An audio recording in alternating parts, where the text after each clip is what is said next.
জাহাজের খোঁজে হন্যে লায়ন এর নির্মাতারা বাংলাদেশে কি জিতের যাত্রা স্থগিত? বেশ কিছুদিন ধরে গুঞ্জন বাজেটের কারণে নাকি রায়হান রাফি পরিচালিত ছবির কাজ স্থগিত থাকছে। অর্থাৎ বাংলাদেশের ছবিতে দেখা যাবে না জিতকে। ঘটনা কি সত্যি?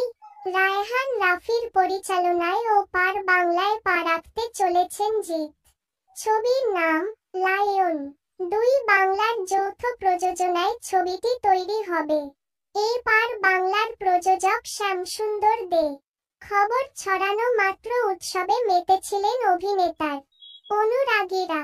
শোনা গিয়েছিল সেই ছবিতে থাকতে পারেন চঞ্চল চৌধুরী বা আফরান নিশো। সব ঠিক থাকলে চলতি বছরের শেষে অর্থাৎ ডিসেম্বরে ফ্লোরে যাবে ছবিটি।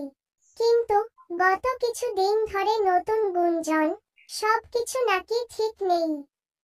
বাজেটের কারণে স্থগিত লায়ন। তাহলে কি জিতের বাংলাদেশ বিজয় সম্ভব হচ্ছে না? এমনই খবরে যখন সমাজ মাধ্যম ছয়লাভ তখন সত্যাসত্য জানতে আনন্দবাজার অনলাইন যোগাযোগ করেছিল প্রযোজকের সঙ্গে। প্রশ্ন শুনে প্রযোজকের দাবি, এই ধরনের খবর তারও চোখে পড়েছে। তার কথায়, একদম বাজে কথা। কেন ছবি বন্ধ হবে? প্রায় রোজ ছবি নিয়ে পরিচালক রায়হানের সঙ্গে কথা হচ্ছে জিতের সঙ্গেও। তাহলে কেন এরকম খবর ছড়াল? শ্যামসুন্দরের মতে, ছবির জন্য একটা জাহাজ লাগবে। সেটি জোগাড় করা সময় সাপেক্ষ, ব্যয় সাপেক্ষ। ফলে দুই দেশের প্রযোজনা সংস্থা খুঁজে দেখছে সস্তায় কোথায় জাহাজ পাওয়া যায়। তার জন্যই সময় লাগছে। তাই এই বছর নয়, আগামী বছরের গোড়ায় শুরু ছবির শুটিং। সম্ভবত এই খবর থেকেই ছবি বন্ধ হয়ে যাওয়ার মতো ভিত্তিহীন গুঞ্জন রটেছে।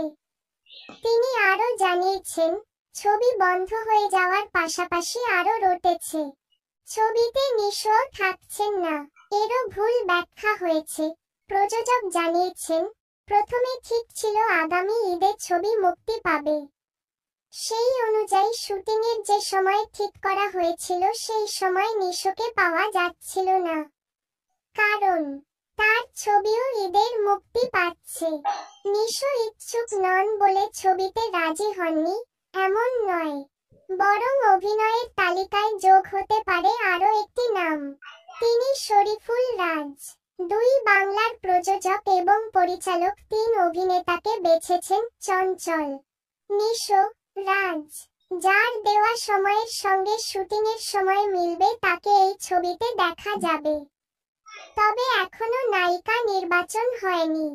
তাহলে ছবির বর্তমান অবস্থা কি? শ্যামসুন্দর বলেছেন, প্রথম দফার চিত্রনাট্য তৈরি। এইবার তাকে ফের ঘষামাজা শুরু হবে। শুটিং হবে দুই বাংলা এবং বিদেশে। তার জন্য জায়গা খোঁজা চলছে। রায়হানের ছবি মানেই গানের গুরুত্বপূর্ণ ভূমিকা। ছবিতে 4টি গান থাকবে, হয়তো 2 বাংলা মিলিয়ে 4 জন সঙ্গীত পরিচালক গান বাঁধবেন। গায়ক বা গায়িকা নির্দিষ্ট হয়েছেন। প্রযোজকের বক্তব্য, রায়হানের ইচ্ছে অরিজিৎ সিংহ একটা গান করুন। আমরা চেষ্টা করছি। ব্যস্ততার মধ্যে থেকে অরিজিৎ সময় বার করতে পারলে ছবিতে তার কণ্ঠ শোনা যাবে।